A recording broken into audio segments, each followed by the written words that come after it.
All right, GBMC, this is the video to find the winner of my Mason Crosby Speed with 2 inscriptions. So we'll check the time, January 29th at 5:12 p.m. We're going to go over to the raffle and type live.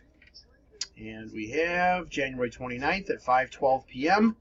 There is the list of our 10 entries. We're just going to randomize your names, and then whoever's on top after the final roll is our winner.